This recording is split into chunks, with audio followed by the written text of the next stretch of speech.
Whitehorse Wildland Park. Lyndon had wanted to hike the area for many years, and finally it was time. We packed our bags in our vehicle, and off we went. Good.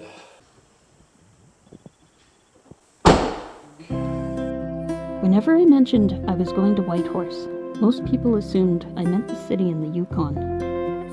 This place is a provincial park in western Alberta, located about 60 kilometers south of Hinton, and borders on the eastern side of Jasper National Park. At Hinton, we could see the Rocky Mountains in the distance, and we turned south to head towards Catamount. The area leading up to Whitehorse has been mined and logged, so the drive is not the most picturesque. However, some of the mines are ceasing operations and are in a closure stage, meaning that they are greening the hills where they work.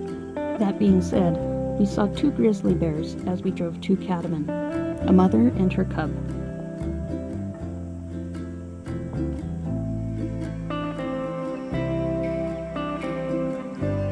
Cubs will stay with their mother for about 2.5 to 3 years, so I'd guess that this cub is probably about 2 years old. You can see its characteristic hump is starting to develop, meaning it's building muscle with which it can dig to find food, as well as locate a den for the winter hibernation.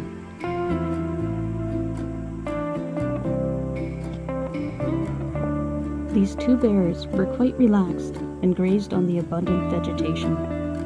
During the summer months, grizzlies can gain about 30 pounds of weight per week. The mother will eventually drive her cub away in order to mate again, but the young bear won't reach sexual maturity until about 4 years old.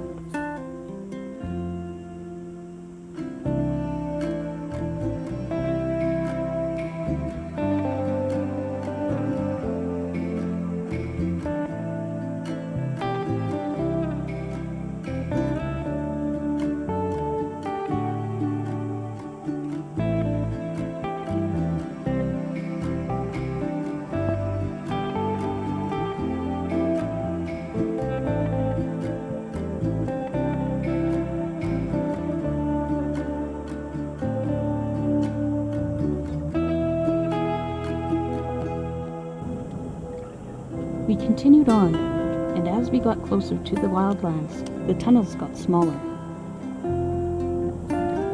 This is Catamount.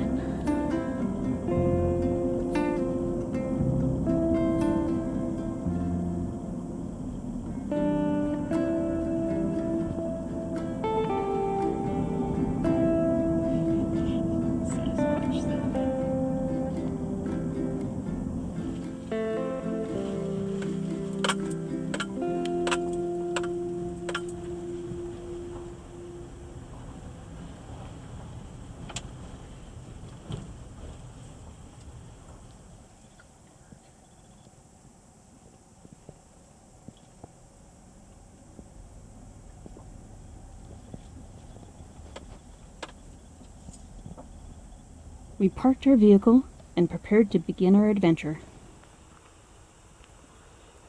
Last view of our vehicle.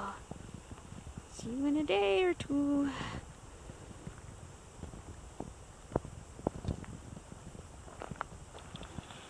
There are some staging areas for people with horses, as the area is frequented by horseback riders.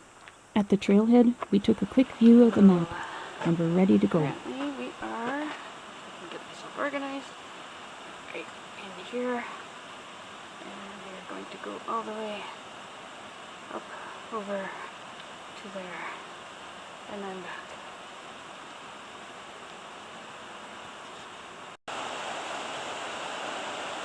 First falls.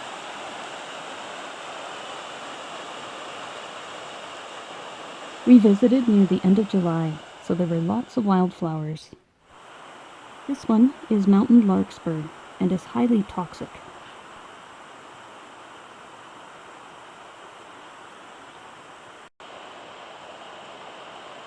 We were quickly impressed by the views of the creek.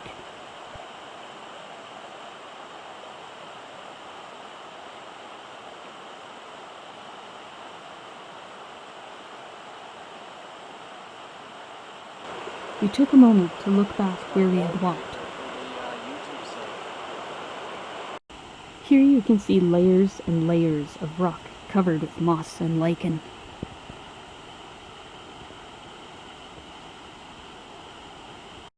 The creek's erosive activity over many years could be seen by the rounded edges. As we continued up the trail, I was impressed by the continued rapids and surrounding rock formations.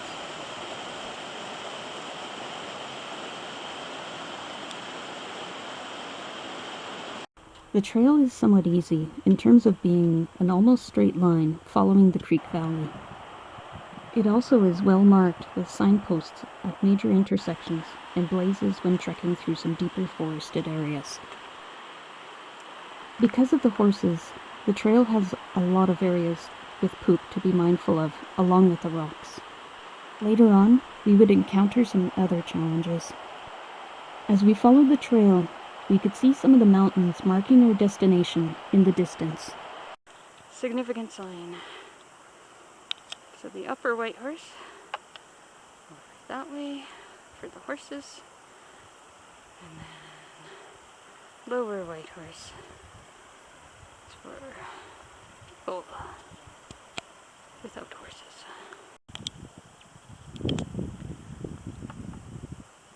And then examines the sign. We are here. We have not gone very far. The Colombian monkshood would make a splash of color at many points along the trail. It seems like most of the wildflowers are poisonous to prevent being eaten. Despite the sign denoting that people on horseback should take the upper trail, we found evidence that a few had come through the rougher lower trail with their horses.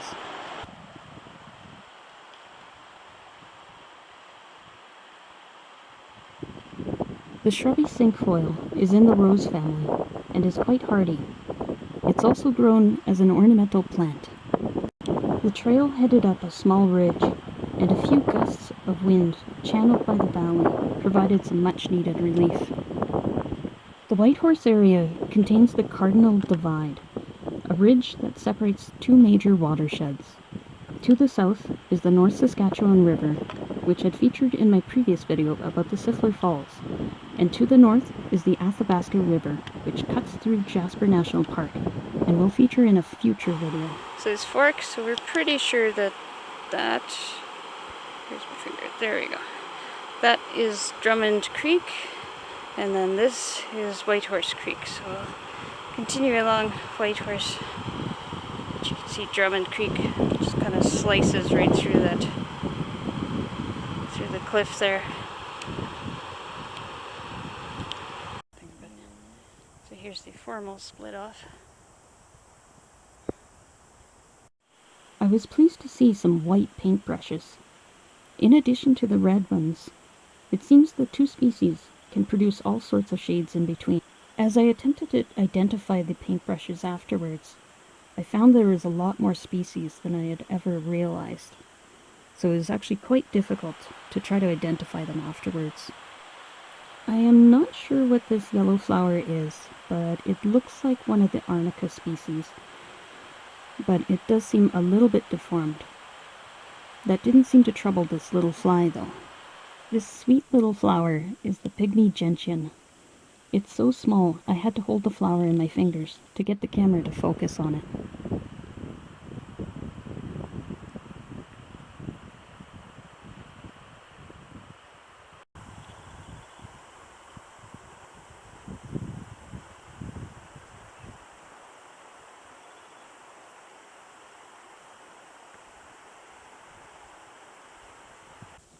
A nature's bouquet. White, red, and a lot of strawberry plants nestled in between. Lichens hung from the tree branches like tinsel.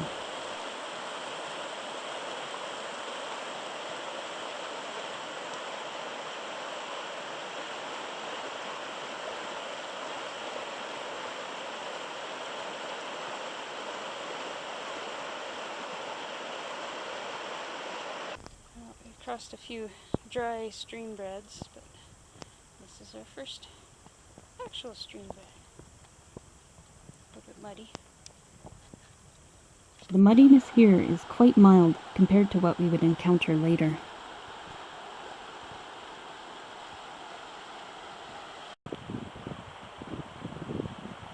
We came across a small pond. In the foreground, you can see some bright pink fireweed.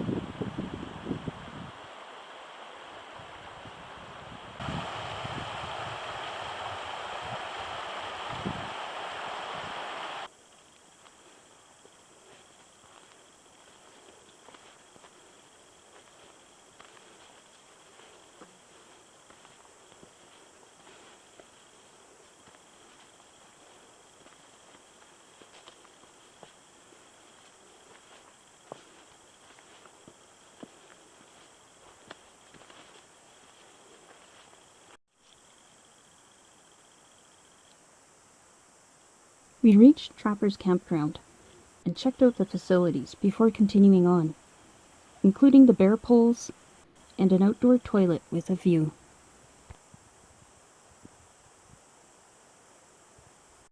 We paused to admire the aqua creek water.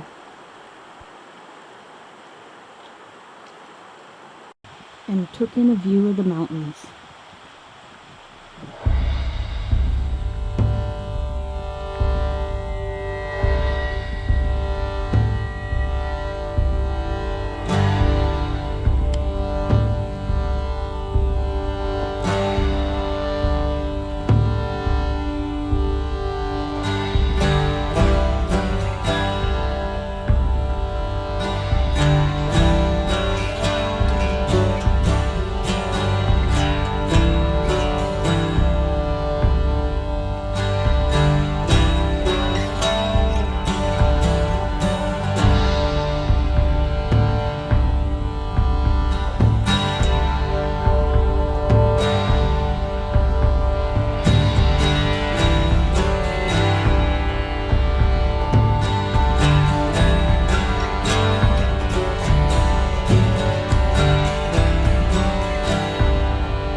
Yeah, I'm tired.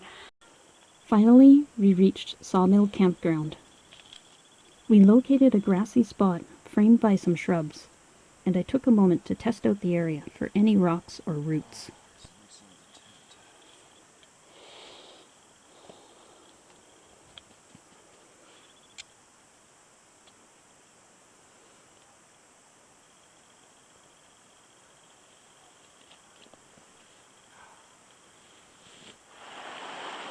After setting up our tent, we took our cooking supplies and ate by the creek.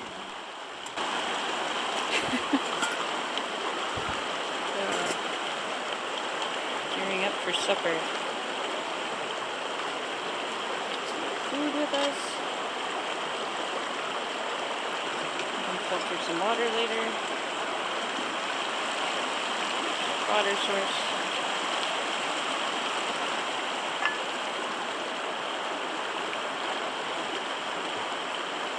As we ate, we noticed a coal seam along the bank on the opposite shore, a reminder of the coal mines that dot the landscape along the road to Whitehorse. I noticed what looked like a miniature fireweed plant growing by the creek, and I was not surprised that its common name is dwarf fireweed. The sky was starting to look a little ominous with some dark gray clouds, but we took a couple of moments to filter some water for the next day and enjoy a roasted marshmallow.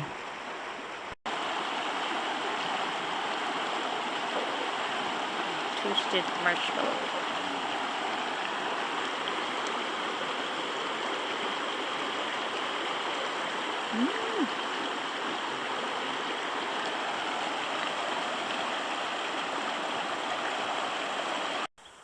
Exhausted from the day, we retired to bed.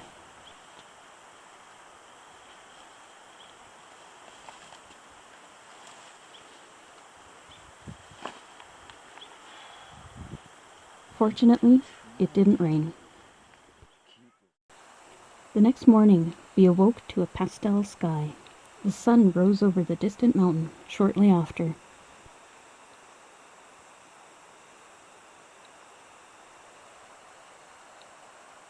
To the west, the setting moon was visible.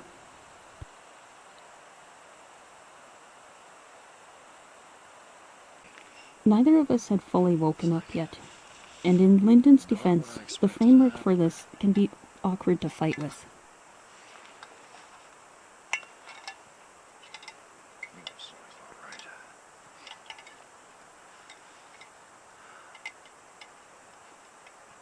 Let's see if we can get it on this time. There we go. Yay. We ate some breakfast, packed up, and headed on our way. The stream crossings continued to get more intense the further along the trail we went.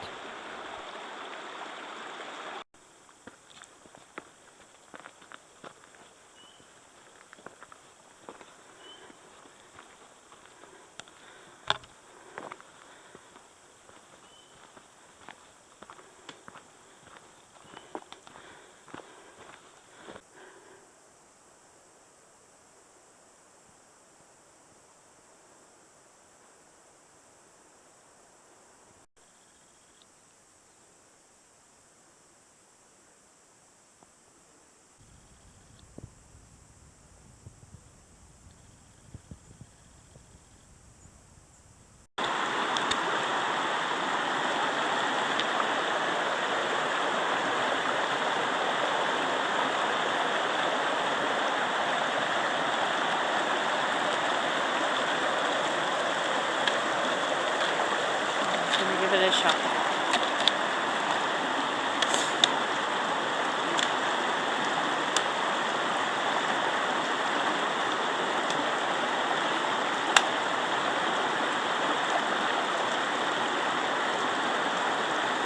Lyndon made it.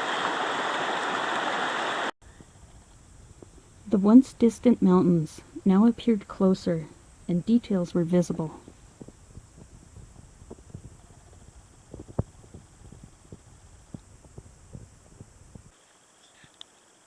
The folding on this mountain created a very eye-pleasing curve.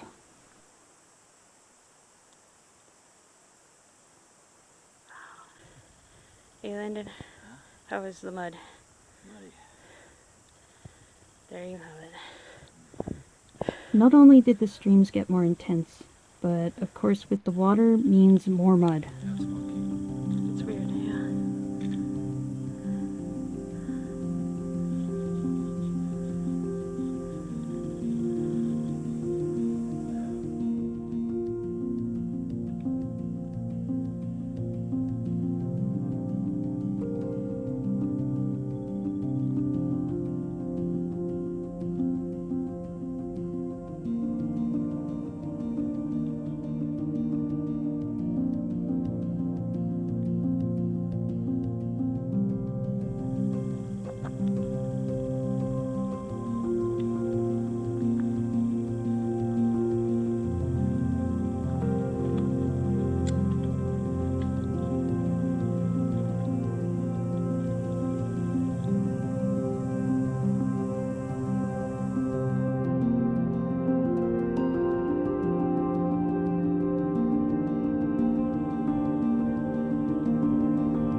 We reached the upper portion of the creek, and we could hear the lower Whitehorse Falls in the distance.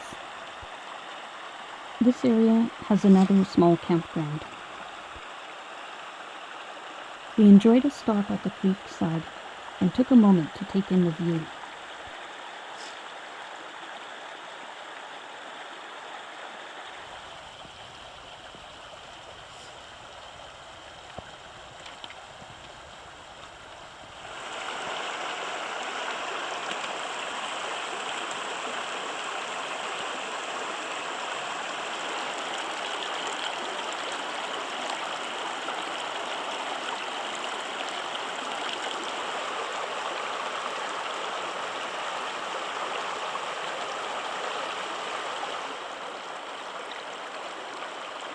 The upper Whitehorse Falls were still further down the trail by about 0.7 kilometers or 0.4 miles.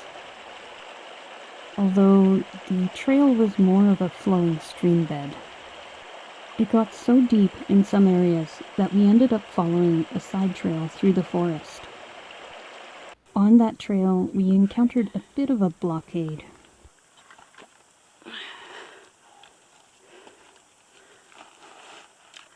Lower. The tube is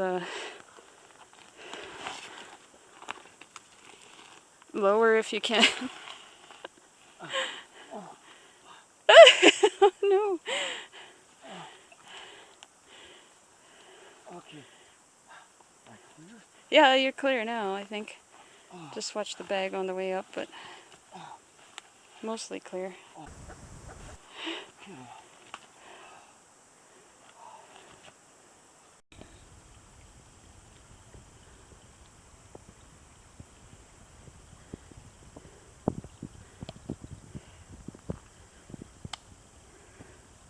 So, side trail was not worth it. Oh, it's too tiring. Crawling on your belly through the forest is not fun. Oh, you're gonna have to pull me up on my legs. I was concerned. Finally, we reached the falls. This set of falls is about 16 meters or 52 feet.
In the shade, the mist was freezing, but it was a welcome relief.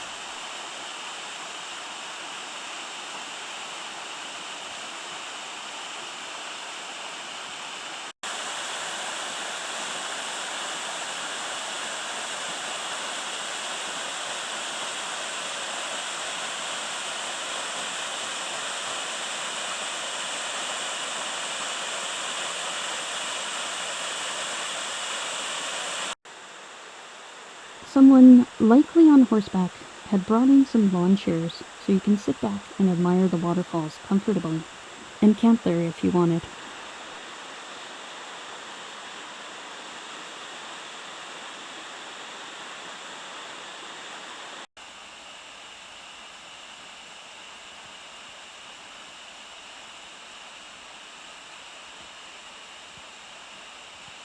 We took a last look at the waterfalls, and it was time to start heading back. We decided to tough it out and follow the creek back. Follow the trail back. I'm not sure which one was tougher. In the distance, you can see an American dipper. These birds are amazing at searching for food in flowing streams and can dive under the water. The changing light now lit up the cliffs, highlighting different features.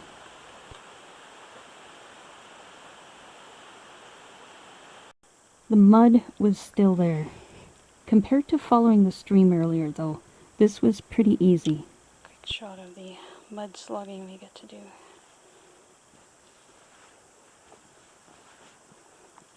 I had even started to appreciate the mud ridges created by the horses walking through it.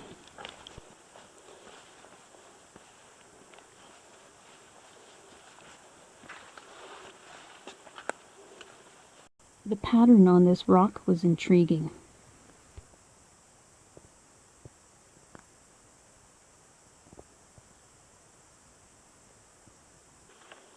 Our route back had been preceded by an elk. It was exciting to know that the trail is used by more than just humans.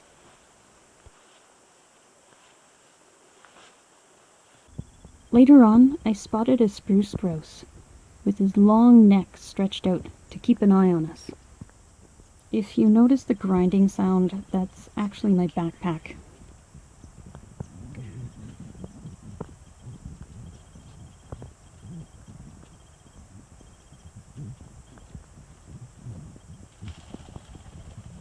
When it finally flushed out of the grass, several other smaller grouses also flew up into the tree branches.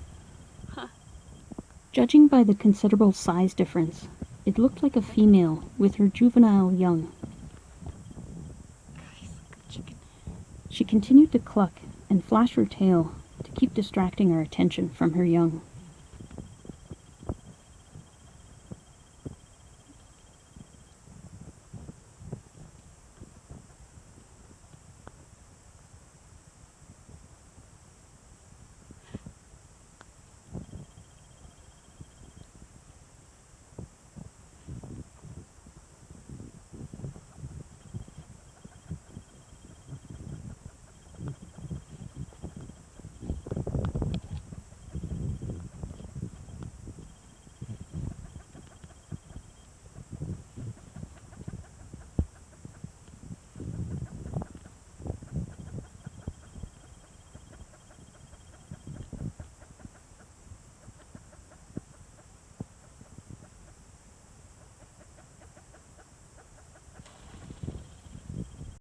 With all the flowers present, there were also butterflies, like this Freya fritillary. This subalpine fleabane reminds me of a lotus flower with its delicately curved petals.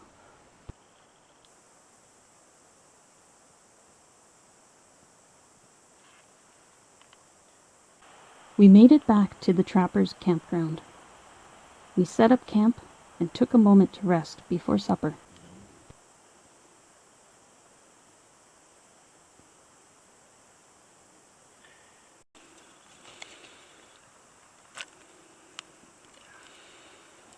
There's our bannock on a stick. The first one kind of fell off.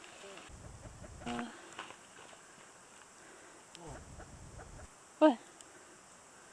We've been doing 22 minutes of GoPro video. Son of a... Forgot all about it. First one fell off. That's the right one. So we got a rock and we've been just turning it over.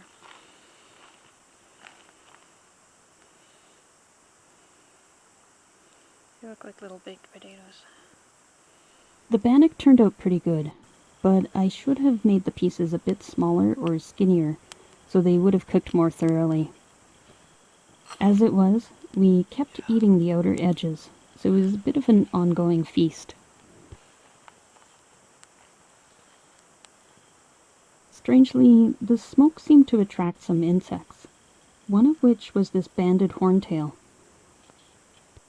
While it looks frightening, and it was well over an inch long, the long tail is actually an ovipositor, which lays the eggs in dead and dying trees. It takes about 2 to 3 years for the larva to emerge, and the adult life stage is only about 3 to 4 weeks. A lovely campsite. Lots of wildflowers.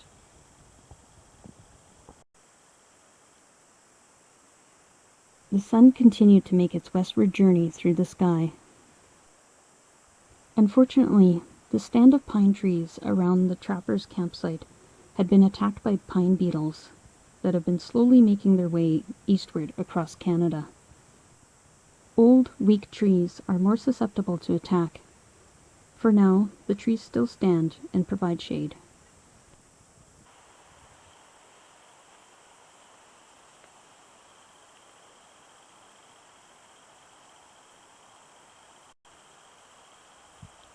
We hung our food using the provided bear poles, and I took a moment to look at some of the flowers around the campsite.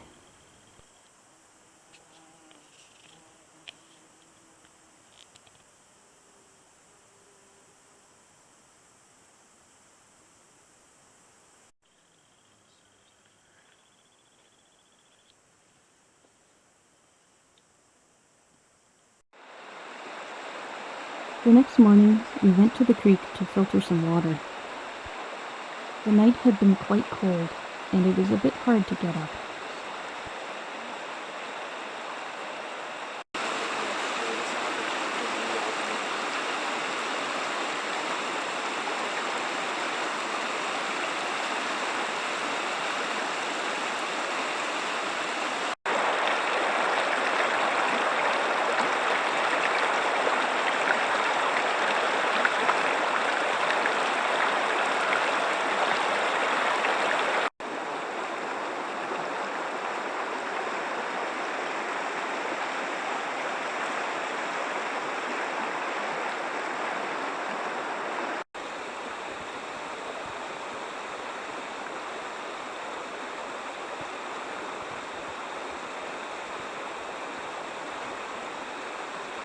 After packing up, we decided to take the upper Whitehorse Trail, as we figured it would be a little bit quicker.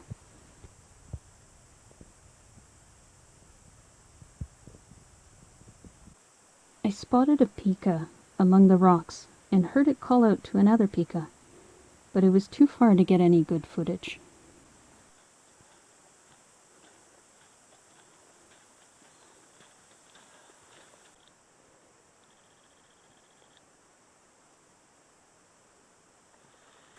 The upper trail still had its mud and stream crossings to deal with.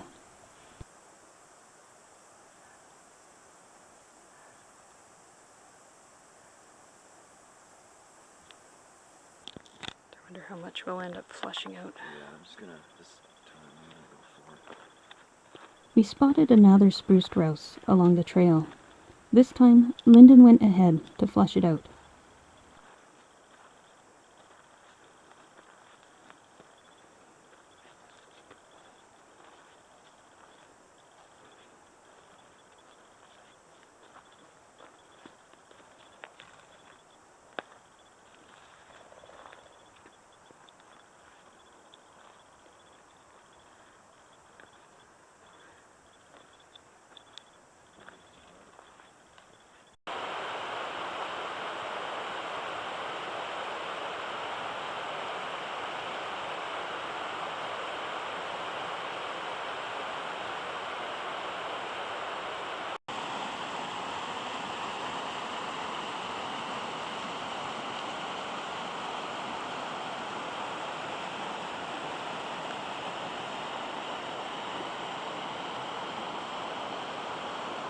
Finally, we made it back to the main campground and where we had left our vehicle. Yay!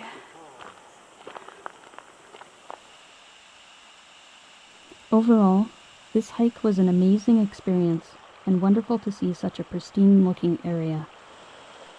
The waterfall, mountains, and creek were truly breathtaking with every step we took. I also gained an appreciation for the biodiversity of the lichens, moss, and wildflowers that we saw along the trail. I'm humbled and very glad that you were able to hike along with us, and hope to see you again for our next adventure. As always, thanks for watching.